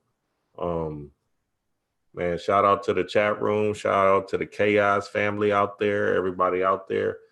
Best believe we will have them on again, because there was some questions we wanted to ask, but you know, we have so much power in this group and this community that we have, that these questions, we gotta get to the gut of it. We got to really stab it in the head and make sure we understand. So yeah, some of the questions do move like that, but best believe we're gonna tap into this 2020 vision next time for real. Family, y'all got anything to say to the community before we jump off of this thing? I have a question for Mike Bell. Go ahead. Because Mike, you seem to be pretty well versed in the topic as well, which I totally love. And something that I wanted to ask Martin Kinney has to do with the 13 dimensions. So we all know about these 13 dimensions. In your opinion, are these dimensions broken down into each layer of the model? Like, is there a certain number of dimensions in the Aryan, the Atlantean, the Lemurian, and the Hyborian realm, or all 13 dimensions in one layer of our existence? And then next to that, so it's a two-part question. And then next to that is, how does the astral world play in the terms of his model or his theory, or the flat earth theory, all in all? Because y'all were talking about time, and hell, we all know you can be asleep and spend 2 days in the astral world dreaming, and then when you wake up, you only been asleep for 30 minutes. So how does that play a part in this theory? You know, in terms of the 13 dimensions, my understanding, because this is something I have researched heavily, Martin's model helped me to define it a lot better. But I'll say this, it's my understanding that each of those subdivided little realms, they each experience those 13 dimensions at their pace. And that's why I asked the question of Martin about time. So it would appear to me that because the 13 dimensions is actually just a 13 zodiac.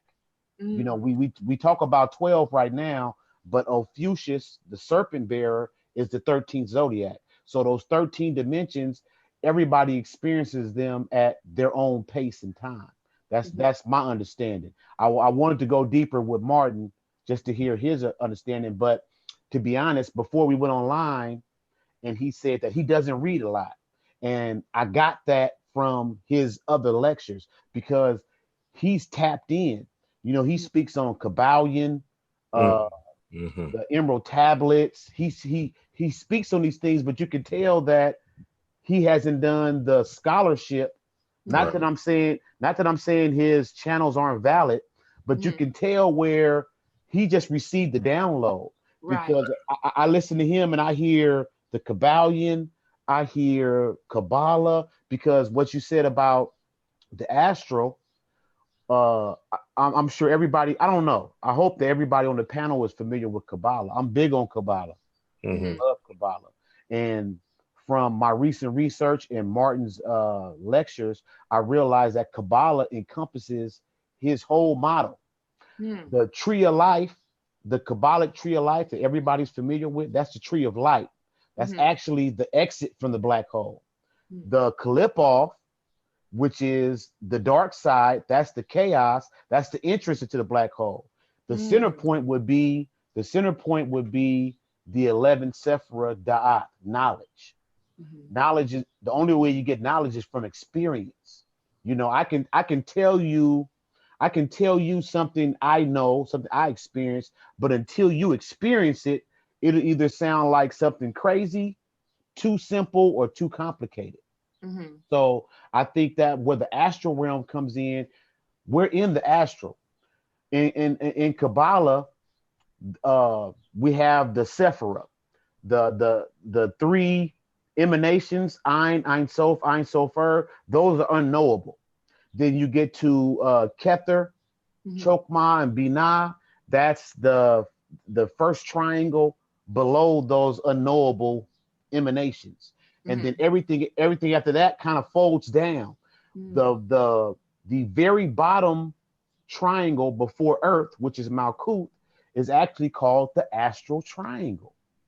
So the astral triangle, in terms of astrology and astronomy, it consists of the moon, Mercury, and Venus. So those are the three closest planets to the sun. Not planets, heavenly bodies, because the moon isn't considered a planet. So the astral realm is right there next to us. And that's why you can go to sleep. I'll be honest. I doze off sometimes for 30 seconds. and I've traveled the universe. Right. And that's always thrown me off. I've dozed off on the couch, woke up, and I might have been watching TV and the commercial is still going on. But I went somewhere and I experienced something and I had a whole dialogue. So time is subjective, it's not objective.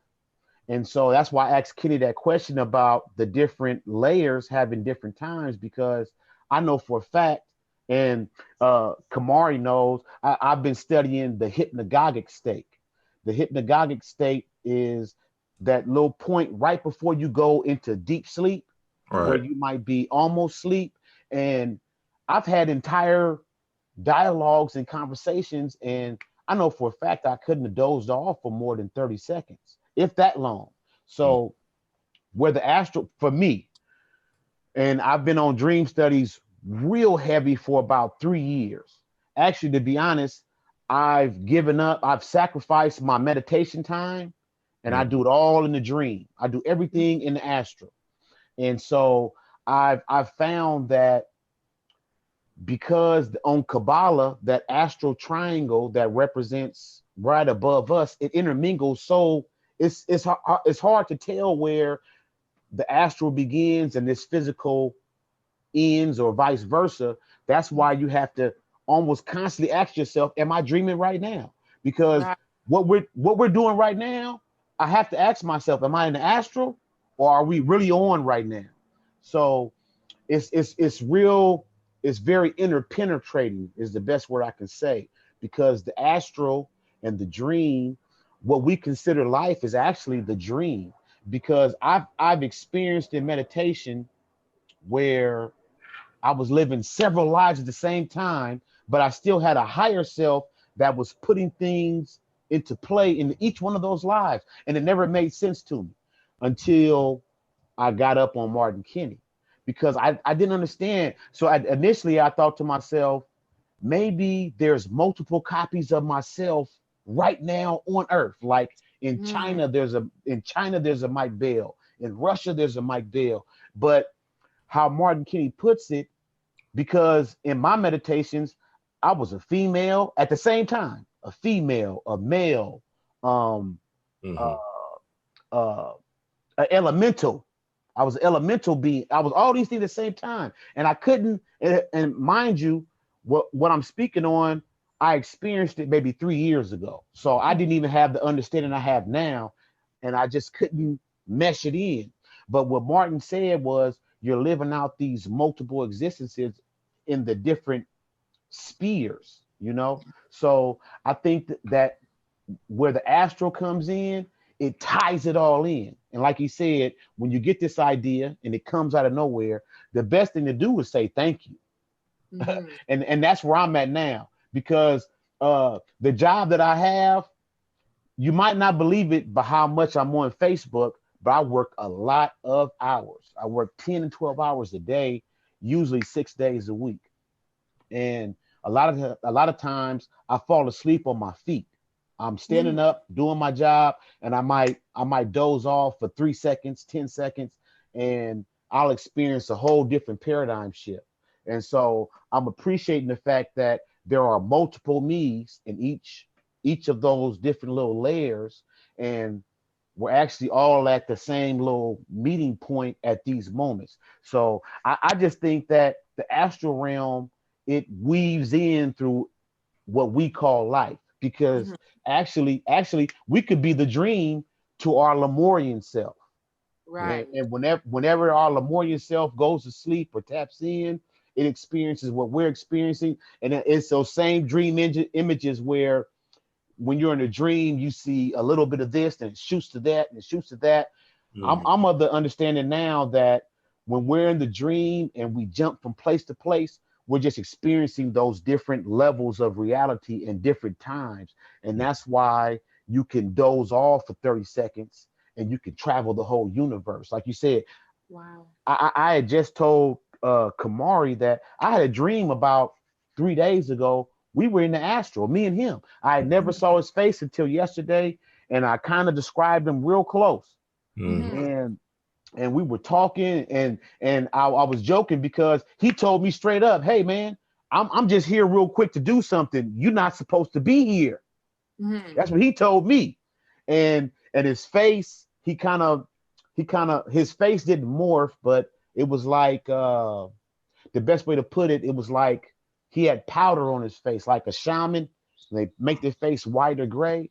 Wow. And I interpreted it as he put his spiritual protections up, like, "Hey, Mike, you're not supposed you're too early. You're not supposed to be doing this right now." So he put his protections up. So I just find his model, Martin Kinney's model, real interesting because I am a reader. I do my research.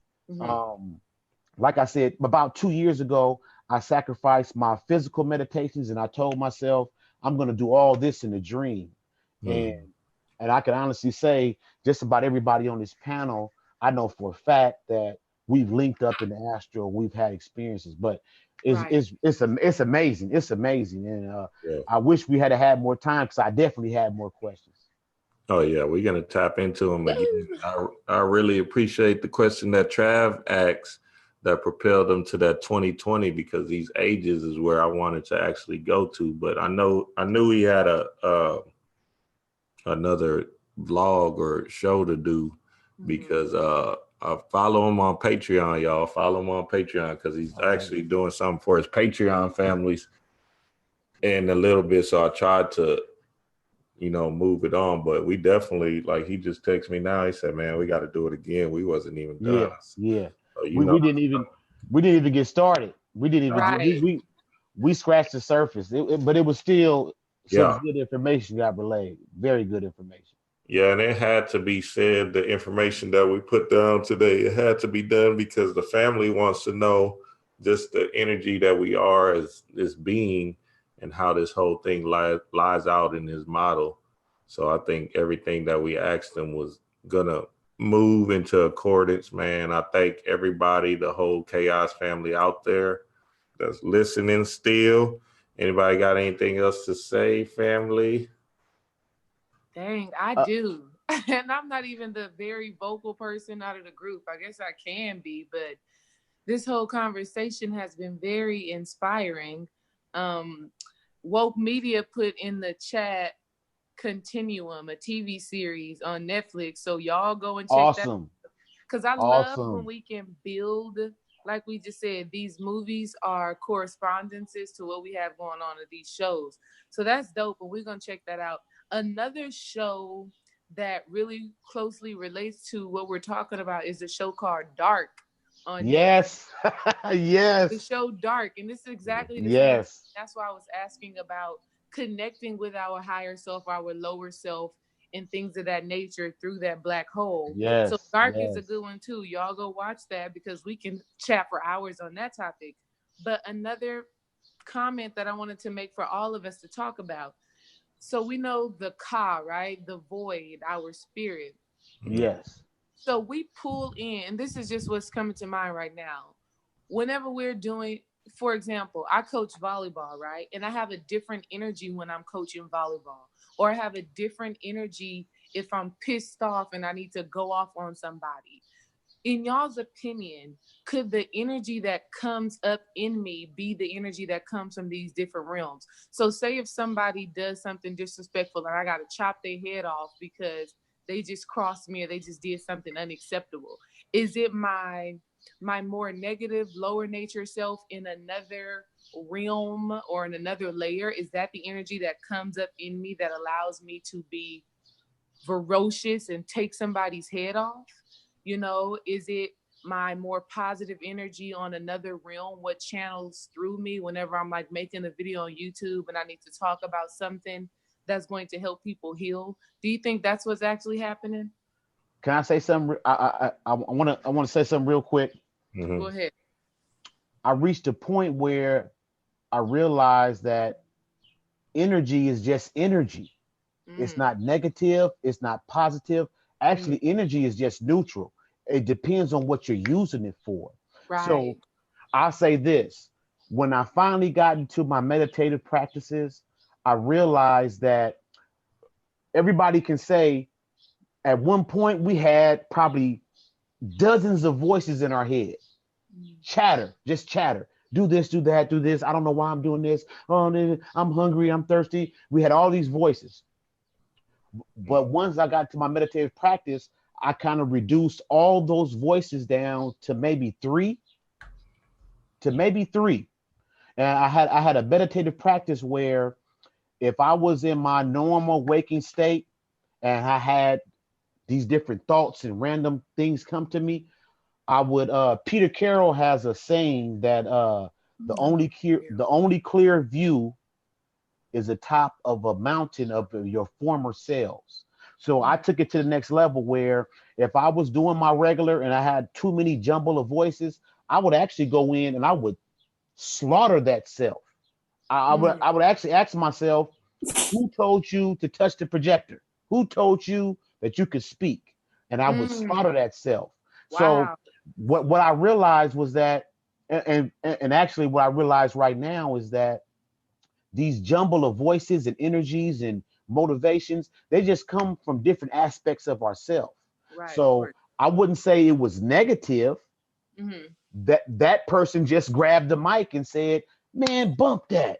Right. Tell her she better spike that volleyball. You don't do that. But it's not so much negative. It's just that person's positive. So where I'm at now is that I try to filter that information more. Right. So when I get these different thoughts, what I'm doing right now, when I get a thought that I feel is not my own, I shut it down immediately. But I evolved from slaughtering and killing and torturing and doing all that to these different selves because I feel as though my higher self understands when I want a specific message. So what I do now, if I find myself having any negative talk, if I'm stressing about the future, if I'm worried about the past, because the future and past we can't even affect right now. I try to exist in the moment. So what I do now, when I have these different thoughts coming to me from different aspects of myself, I just stop and I say, I am that I am that I am that I am that I am that I am. I'm right now. And that helps me to cut down on the chatter. But those different aspects that we get, they're necessary. Because maybe at that moment, you need to activate your Athena, that goddess needs to come through, and you just shut this down and plant your spear in the ground and say, you shall not pass. And then other times, it might not be called for that. It might be, you know what? Let me sit back. Let me observe. Let me be quiet. Let me listen. Let me be that Oshun. Let me be that Yemaya. Let me flow with this situation. So I think that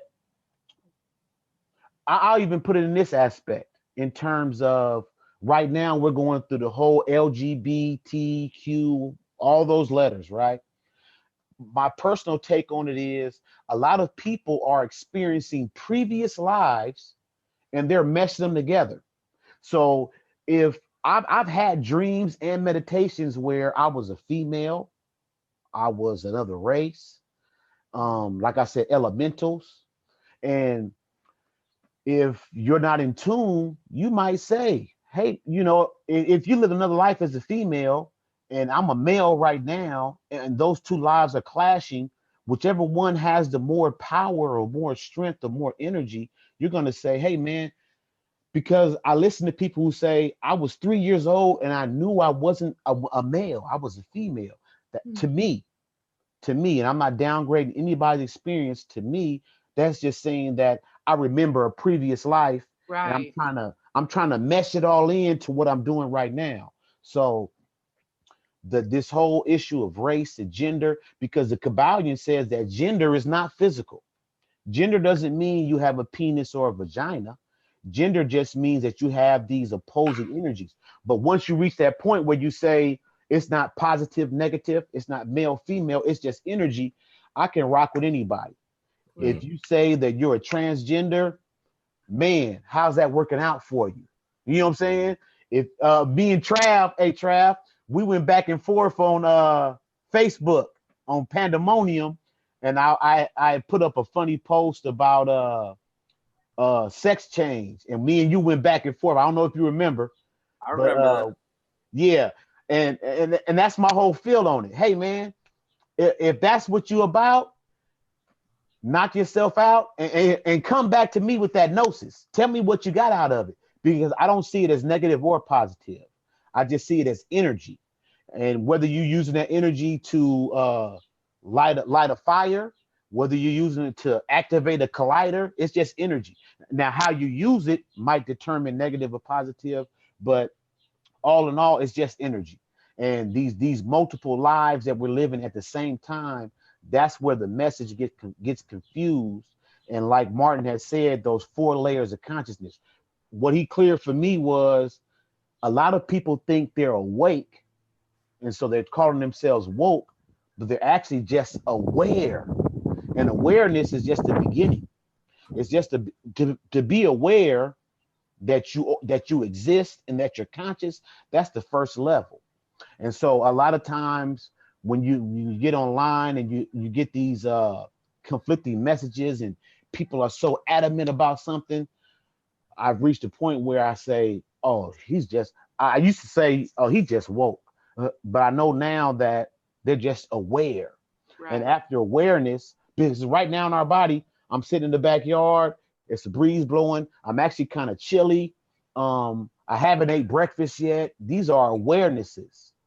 I'm just aware of these facts, but it doesn't stop the fact that I'm having this super conscious conversation with you all. So I think that's something that it's on a personal level. Water only reaches its own level. You know, you can't fill nobody else's cup up. They have to want that. They have to ask themselves that question.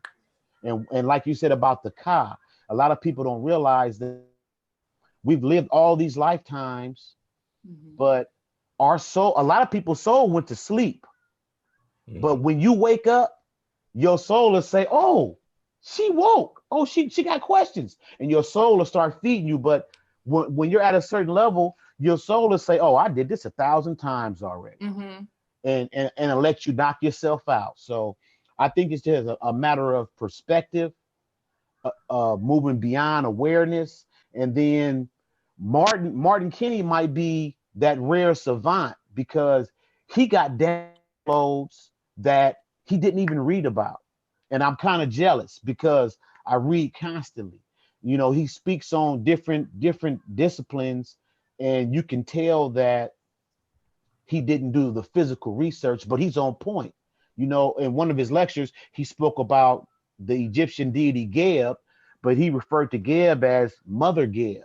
Well, comedically speaking, Geb is a male, Newt is a female. Geb has his arms up, and he's, you know, touching Newt's nether parts, you know, but I could still rock with what he was saying because I recognize it as a direct channel.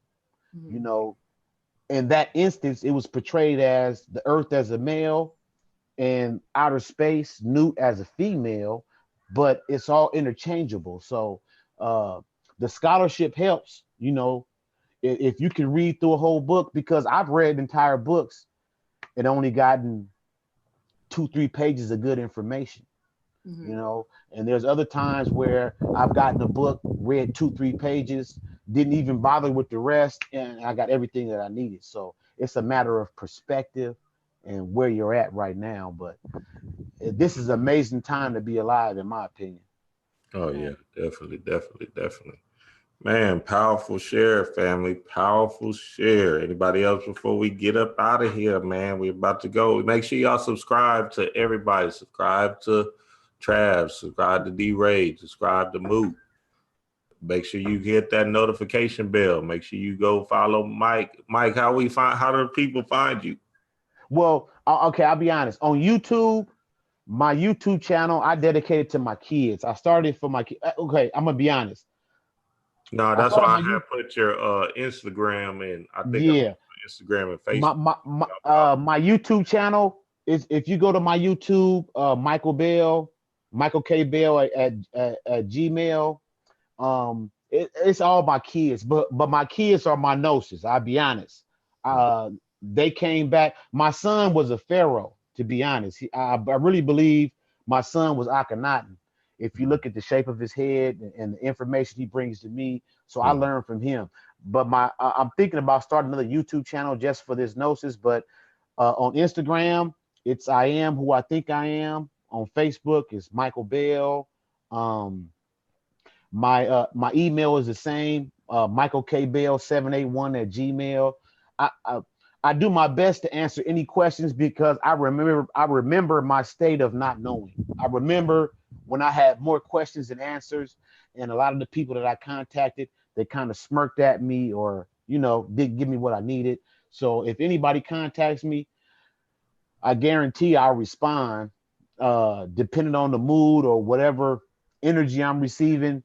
I'm gonna give you what I got. So that's me. But if you find me on YouTube, it's Michael K Bell 781 at Gmail. I don't have, what we're talking about now. You'll have to divine it through my kids because I just put videos of it's my kids' YouTube channel. But other than that, I'm real active on social media. Facebook, Instagram, I'm there. Yeah, we already know, Mike. We got you. Yeah, and you know how it get down. You bringing that light. I come to you with questions because I'm like, yeah, I know Mike might have the answer to this and blah blah blah. So that's powerful. Make sure y'all hit the notification bells for each of our channels. Yeah, because you never know who this channel is where this next conversation is gonna be at. It's on my channel today, but next time it might be on D Ray's or Travis' channel or Mook's channel.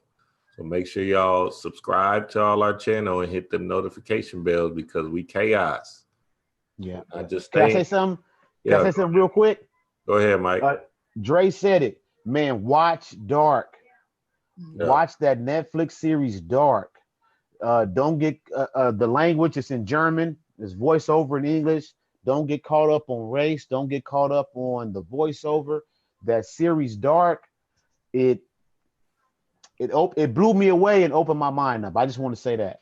Right. Yeah, we're gonna tap into that Dark next time we get Martin Kinney on here so he can go ahead and try to elaborate it. Because I actually took the picture from Dark, that model that they had, and was like, oh, okay, let me see what's going on. And then I was gonna see if Martin could probably expound on that, but I didn't even get a chance. We didn't. Well, we'll get to all of that later. But yeah, family. Anybody else? Trav, you got anything to knock out for the family? The community want to hear Trav. Of course. So if anyone's paying attention, you'll notice that a lot of things are changing and pretty rapidly. That's because we are really accelerating into what I call the age of Aquarius. A lot of information is being poured out at a faster and faster rate. I was gonna sell a course on how to work with spirits and manipulate energy and all that stuff, but the energy is telling me that I really need to just drop all this shit for free because we're transitioning from a period of this physical realm to the spiritual realm.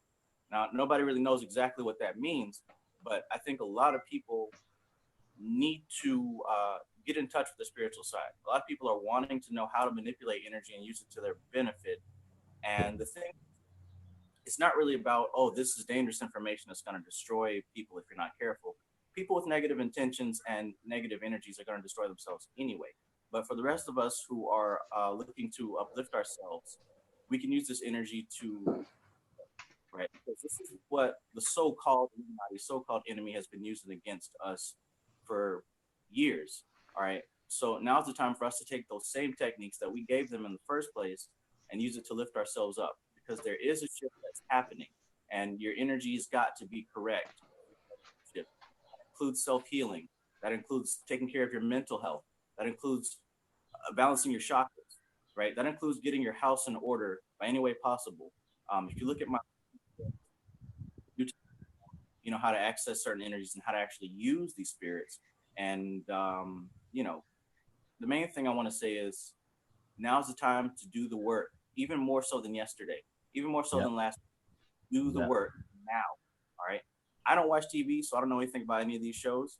But what I do know is a lot of information is being poured out through any channel that your eyes are on. If you're watching Netflix, I guarantee there's information coming through there. If you stay on YouTube, Instagram, If you're looking through porn, I promise you, the information is pouring out. You got to be the one to grab it and use it. All right. It's getting to the point where there's no excuse. Either you're in or you're out. Right. I just want to say, for anybody sitting on the fence, if you trying to get on the level, get on the level. Nothing's stopping you but you. Yes. And let me add to what you just said, Trav, because it's so important.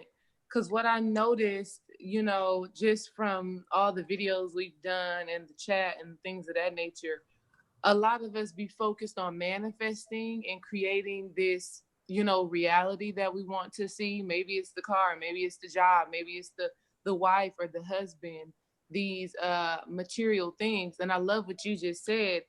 At the end of the day, family, it is really about the healing, period.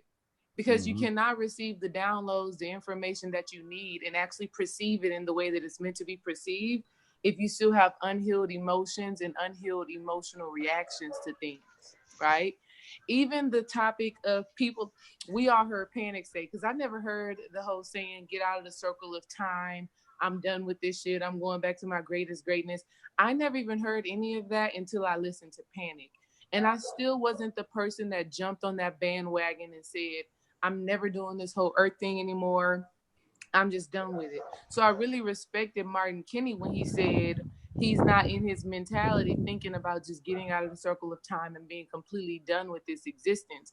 And I think a lot of the people in the conscious community who follow Brother Panic, who follow Bobby Hemmett, it's an emotional thing that we are succumbing to say, I'm done with this whole earthly life thing.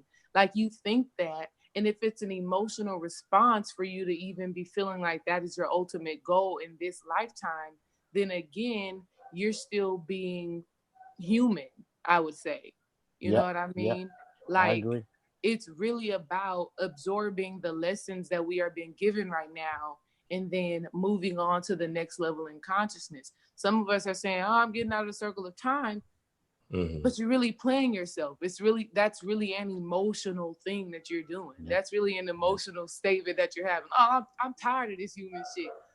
If you're even thinking that you're tired of this human shit, then you're still not absorbing the lessons and the experience that you're having right now. Yeah, that's funny because that's why I did that whole Soul Glow video when I was trying to challenge the idea of who's to say we're tired of being human. Who's to say you want to go, you know, be forever or whatever. So yeah, that was an important concept, because what if we're all that is all and we do all and we're having fun and we kick it all the time?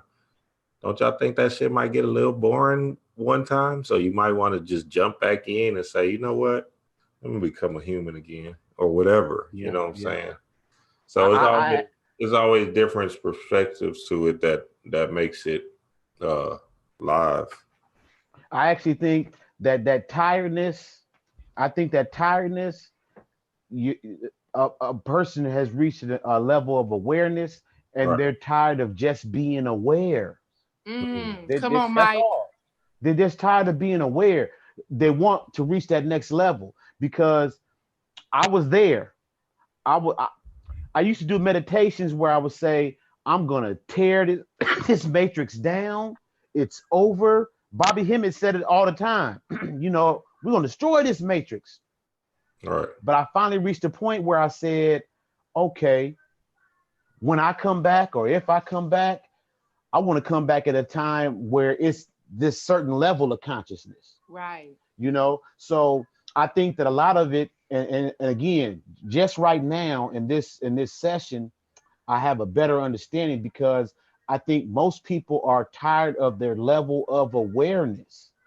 You know, and until you change your consciousness, you won't change your physical reality, and you won't change your awareness. So if all you see is police beating and killing black people, that's your level of awareness. And I would be tired of that too. To be honest, whenever somebody inboxes me a picture of a black woman getting beaten down by police, man, I cringe. I'm like, oh my God, why did they send me this? Exactly. I don't want to. Yeah, why would you? But that's their level of awareness. And they're actually so frustrated and tired of that awareness. And what Trav said is, we have to find our own outlet, our own avenue to bring about the next level. Because right now, is somebody possibly listening and they're saying, man, this dude Mike Bell is insane. What is he talking about? But once you reach that level, you know, till you reach that level, that person is either insane or they're just lame. Oh man, he ain't talking about nothing. But Right. once you reach that level, you'll say, oh, I get it. Oh, okay. So I think that wanting to be done with this reality, this life, I ain't never coming back. All you're really saying is, I'm ready to progress forward. I'm ready to move on to the next. And that's all I think it is. That is really dope, Michael Bell, because that is exactly what it is. And to me, it just brings up the thoughts. We got to release these ideals of who we think we are and what we think we know in this moment. You know what I'm saying? Surrendering to what is and releasing what ought to be and what should be. Yeah. I think that's where it stems from. Surrendering to what is right now and releasing these ideals, because having these ideals leads to being a hypocrite. You just can't. You can't. That's dope. Ooh, yes. Powerful, powerful share, family. I can't wait till it comes around again. Sunday service. Service, man. Y'all know what time it is. Y'all go, man, y'all pass around that collection plate, man, and do something, man. That tie, get them ties in, huh? But Tithes see, and offerings in for real. yep. Family. I appreciate Panic because he says that those tithes, that's your 10% to humanity. Come on. People think that they think that their tithes are going to God, but it's actually your tithes, 10% consciousness goes to your humanity. It doesn't go to your higher self. Man, the tithes I pay, that's when I'm at a family function and everybody talks about dead topics and I actually join in and I join them on their level. That's my tithes. So when we talking and they want to talk about abortion or the abortion ban or whatever, I give my tithes to humanity and I join in. I join in on that level and that's my tithes. The other 90%, that's all me. That's all me. Exactly. And that's what it is, man. That's what it is. Shout out to everybody in the chat room, man. Peace to the family. We'll try to get to y'all questions next time. Y'all save these questions. Like, subscribe, and share, man. We're gonna do this again next time. So, man, it was a wonderful, wonderful share, people. I'm glad everybody in the chat room. Shout out to y'all for just holding it down. And yeah, we'll see y'all next time, family. Peace out. Peace. Peace.